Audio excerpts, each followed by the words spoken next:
It was a bright morning in the small farming village, the kind of day when the air carried a crisp freshness, and the sun bathed the fields in a warm, golden light. In the distance, the soft hum of life carried on as usual. Roosters crowing, children laughing, and the occasional bark of a dog echoing through the quiet lanes. But for one man, this morning would take a surprising turn that would change his life forever. Jacob, a humble farmer, was busy tending to his fields. His hands were rough from years of labor, his clothes patched but clean, and his heart steady with the simple joy of hard work and honest living. He didn't have much, just a small piece of land, a modest house, and a few animals to keep him company. But Jacob's pride in what he had was immense. He believed in earning his keep, no matter how little it was. Today seemed no different from any other, but fate had other plans. About 10 miles away, in the sprawling mansion of one of the wealthiest men in the state, chaos erupted. Mr. William Harrington, a tycoon known for his towering wealth and towering ego, was beside himself. His beloved dog, Max, a rare, purebred Labrador worth a fortune, had gone missing. Max was more than just a pet to Mr. Harrington. He was a status symbol, pampered beyond belief with gourmet meals, custom collars, and even a dedicated room in the mansion. Losing him was unthinkable. Servants scurried about, searching every nook and cranny of the sprawling estate. Flyers were printed, rewards announced, and search parties sent out. Yet as the hours turned into a day, Max was nowhere to be found. For the first time in years, Mr. Harrington felt powerless. No amount of money could bring back his precious dog, at least not yet. Meanwhile, as Jacob walked back to his home after a long day in the fields, he noticed something unusual near the edge of the forest. It was a dog lying in the shade of a tree, looking tired and lost. Jacob approached cautiously, noticing the dog's expensive-looking collar and well-groomed coat. This was no stray. The dog lifted its head weakly, its eyes filled with a mix of fear and exhaustion. Jacob's heart ached at the sight. "Hey, buddy," Jacob said softly, crouching down and extending a hand. "What are you doing out here all alone?" The dog sniffed his hand, its tail wagging faintly, as if sensing Jacob's kindness. Without hesitation, Jacob scooped up the dog, realizing it needed food, water, and rest. He brought it back to his modest home, where he fed it scraps of leftover bread and gave it fresh water. The dog, grateful for the kindness, seemed to relax almost instantly. As Jacob cared for the dog that evening, he noticed the engraved name on the collar, Max. Below it was a phone number and the name Harrington. Jacob didn't know much about the wealthy Harrington family, but their reputation preceded them. They were known for their vast riches, extravagant parties, and to some extent, their indifference to people like him. Still, Jacob was a man of principle. He knew the right thing to do was to contact the owner and return the dog, no matter who it belonged to. The next morning, Jacob dialed the number on the collar. His call answered almost immediately by a frantic voice. "This is Harrington," the man exclaimed. "Do you have Max? Is he safe?" "Yes, sir," Jacob replied calmly. "I found him near the forest. He seems tired, but is otherwise okay." "You found him?" "Oh, thank heavens." Harrington sounded both relieved and impatient. "Where are you?" "I'll send someone to collect him immediately. You'll be rewarded handsomely." Jacob hesitated for a moment. It wasn't the offer of a reward that gave him pause. It was something about the tone, rushed and dismissive, as if Jacob were just another cog in the machine. "I'll bring him to you," Jacob said finally. "It's not far." "Fine, fine. Just hurry," Harrington replied before abruptly ending the call. Jacob glanced at Max, who now seemed full of energy, his tail wagging happily. "Well, boy, Jacob said with a small smile, "Let's get you back home." The journey to the Harrington estate was surreal for Jacob. As he approached the massive gates, the sheer scale of the mansion left him momentarily stunned. The sprawling lawns, marble fountains, and grand facade were unlike anything he'd ever seen. A security guard escorted him to the front entrance, where Harrington himself stood waiting. "Max," Harrington called out the moment he saw the dog. Max leaped from Jacob's arms and ran to his owner, barking excitedly. Harrington knelt to embrace the dog, his stern face softening for a brief moment. "You've done a good thing," Harrington said, standing up and looking at Jacob. "As promised, here's your reward." He gestured to an assistant who stepped forward with an envelope. Jacob glanced at the envelope, but didn't take it. "I didn't do it for the money," he said plainly. "I just wanted to make sure he was safe." Harrington raised an eyebrow, clearly unused to such a response. "Nonsense. Everyone has their price," he said, pressing the envelope into Jacob's hands. Before Jacob could reply, a commotion erupted from inside the house. A maid rushed out, looking flustered. "Sir, there's something you need to see," she stammered. Harrington frowned but turned to follow her inside, leaving Jacob standing awkwardly by the door. Unsure of what to do, Jacob hesitated, then decided to leave. But as he turned to go, a voice called out from inside, "Wait." Harrington reappeared, his expression unreadable. He walked straight up to Jacob, staring at him intently.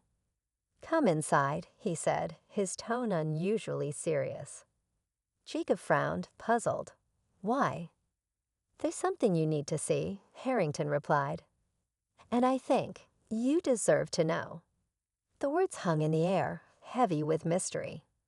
Jacob's curiosity was piqued, but he couldn't shake the feeling that whatever lay beyond those doors would change everything he thought he knew. Hesitant but unable to resist, he followed Harrington inside, unaware that his life was about to take an unexpected and unimaginable turn. Jacob followed Mr. Harrington through the grand entrance of the mansion, his boots clicking awkwardly on the polished marble floor. The scale of the place was overwhelming.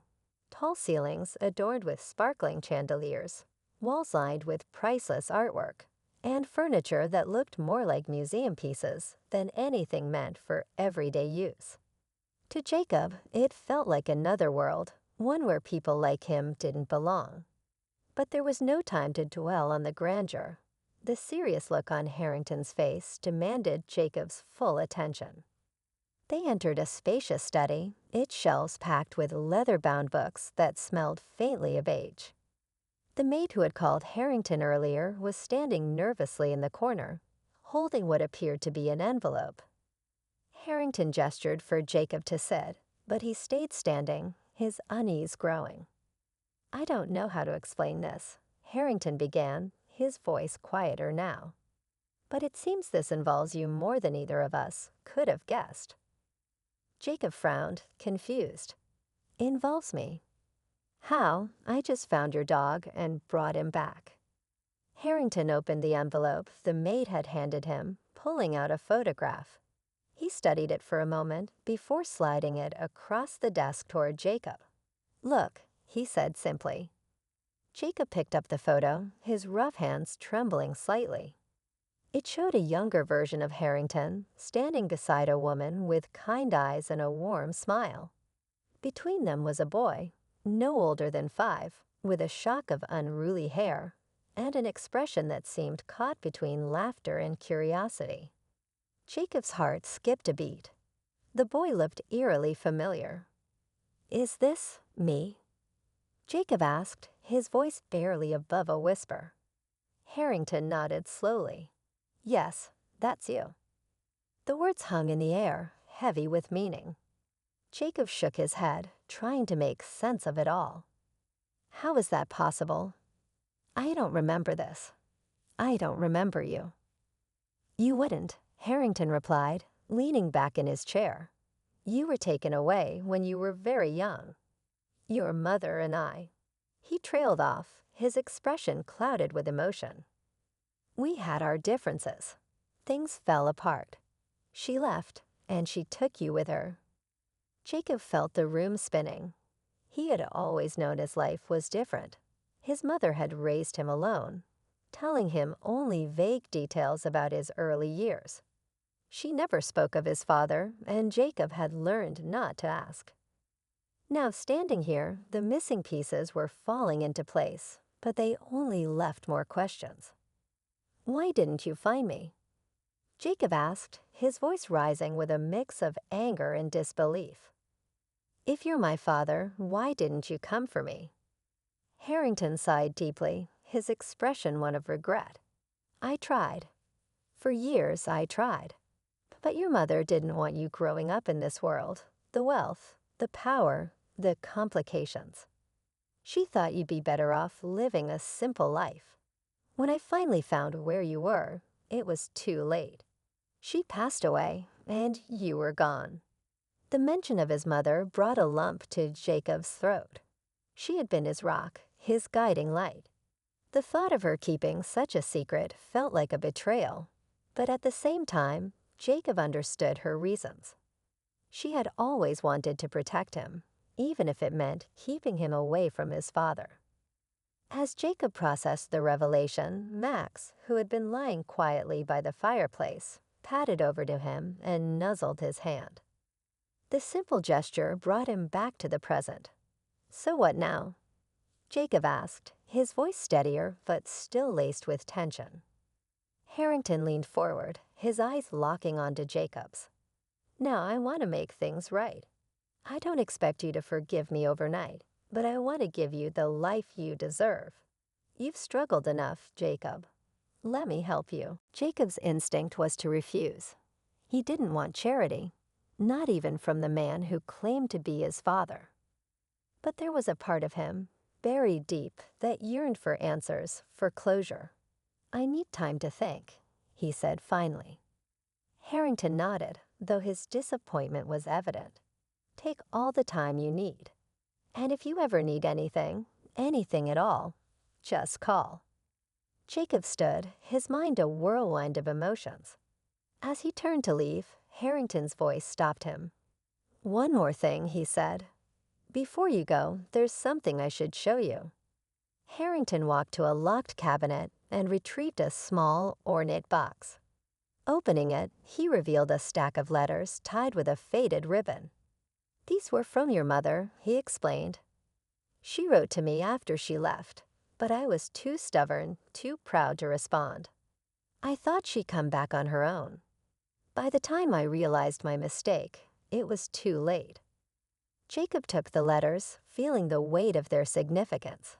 Each one was a window into the past, a glimpse of a life he never knew. "Thank you," he said quietly, before walking out of the mansion, Max trotting faithfully beside him. That night, back in his modest home, Jacob sat by the fire, the letters spread out before him. As he read them, his mother's words painted a picture of love, sacrifice, and heartache. She had wanted the best for him, even if it meant giving up everything she knew. But there were also hints of regret, of longing for the life they could have had together as a family. By the time he finished the last letter, Jacob's resolve had shifted. He realized that the answers he sought weren't just about the past, they were about the future. And whether he liked it or not, that future now included the man he had once called a stranger. But before he could decide what to do next, a knock at the door jolted him from his thoughts. When he opened it, Harrington was standing there, looking unexpectedly vulnerable. "I couldn't leave things like this," he said. "Jacob, there's something else I haven't told you. Something that could change everything." Jacob's heart raced as he stepped aside to let Harrington in, bracing himself for whatever revelation was about to come. Jacob stepped aside, allowing Mr. Harrington into the small, modest home that had been his sanctuary for years.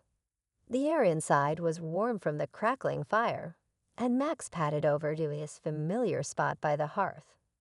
Harrington looked out of place in the humble setting, his tailored suit and polished shoes, a stark contrast to the worn wooden floors and simple furnishings. Yet his expression held no trace of judgment, only urgency and something that Jacob couldn't quite place: vulnerability. "What is it?" Jacob asked, closing the door behind them. "What couldn't wait?" Harrington hesitated for a moment, as if gathering his thoughts. "The letters your mother wrote to me, they weren't just about you or her regrets. She mentioned something else. Something I didn't understand at the time, but now makes sense. She suspected someone was trying to hurt me or my family." Jacob frowned, the words catching him off guard. "Hurt you? Why?" Harrington sighed and ran a hand through his graying hair. "When you build a fortune like mine, you make enemies. People who think they deserve what you have. People who will stop at nothing to take it. Your mother believed someone close to me was involved. She didn't want you anywhere near that danger, which is why she left." Jacob felt his chest tighten. The peaceful life he had known now seemed like a fragile shield against a world far more dangerous and complicated than he'd imagined. "What does that have to do with me now?" he asked, his voice steady despite the unease creeping in. Harrington looked at him, his eyes heavy with emotion. "I didn't believe her back then, but I should have. A few months ago, I discovered discrepancies in my company. Money disappearing, assets being shifted. It wasn't just business. Whoever is behind this is willing to destroy lives to get what they want. And Jacob, I think they know about you." The words hit Jacob like a blow. "What do you mean, they know about me?" "I've lived my whole life under the radar." "That's exactly why they target you," Harrington said. "You're my son. If they can't get to me, they'll come for you. And if they find out about the letters about Max, they might already be closer than we think." For a moment, the room was silent except for the faint crackle of the fire. Jacob felt his heart pounding in his chest. The life he had built for himself, the simplicity, the hard-earned peace, now felt like it was slipping through his fingers. He looked at Harrington, the man who had been a stranger just days ago, but now felt like the center of his unraveling world. "What do we do?" Jacob finally asked. Harrington's face softened, a mix of relief and determination. "We stick together. I have resources, people who can protect you. But you need to trust me. I failed you." Jacob nodded, though uncertainty lingered in his heart. Trust wasn't something he gave easily, especially not to a man who had been absent for so long. But deep down, he knew he couldn't face this alone. The next few days were a whirlwind. Harrington brought Jacob into his world, introducing him to trusted associates, showing him the inner workings of the empire he had built. Jacob found himself overwhelmed by the wealth, the power, and the sheer complexity of it all. But amidst the chaos, he also discovered something else: his own strength. He wasn't just a farmer anymore. He was someone who could stand his ground, who could adapt and fight for what mattered. The turning point came one evening when an anonymous message arrived at Harrington's estate. It was a threat, clear and chilling. "We know about the boy. Your secrets won't stay buried forever." Harrington's security team worked tirelessly to trace the source, but the damage was done. The threat was real, and it was closer than they had feared. Jacob, however, refused to be a victim. "If they want to come for me, let them," he said, his voice steady. "But they'll find out I'm not as easy to scare as they think." The climax unfolded in a way neither Jacob nor Harrington could have predicted. Late one night, the estate was breached. A group of intruders, masked and armed, made their way inside. But they didn't expect Jacob to be waiting for them. Using the skills he'd honed over years of hard work and survival, Jacob outmaneuvered them, his quick thinking and courage turning the tide. With the help of Harrington's team, the intruders were subdued and the authorities were called. When the dust settled, it was revealed that the mastermind behind the threats was someone Harrington had once trusted, a former business partner who had been siphoning money and plotting revenge for years. The betrayal cut deep, but it also brought closure. The danger had passed, but the scars it left behind would take time to heal. In the days that followed, Jacob and Harrington began rebuilding their relationship. It wasn't easy. Years of separation couldn't be erased overnight, but they both knew they had a second chance, and neither was willing to waste it. Jacob decided to stay connected to his roots, splitting his time between the farm he loved and the new opportunities his father's world offered. Max, ever the loyal companion, became a bridge between their two worlds, a constant reminder of the moment their lives had collided. As Jacob sat on his porch one evening, watching the sun dip below the horizon, he felt a sense of peace he hadn't known before. The journey had been unexpected, filled with twists and turns, but it had brought him to a place where he belonged, not just as a farmer or a son, but as someone who had faced the unknown and come out stronger. For Jacob, life would never be the same. But in that moment, surrounded by the people and memories that mattered most, he realized something important. Sometimes, the things we lose lead us to what we truly need.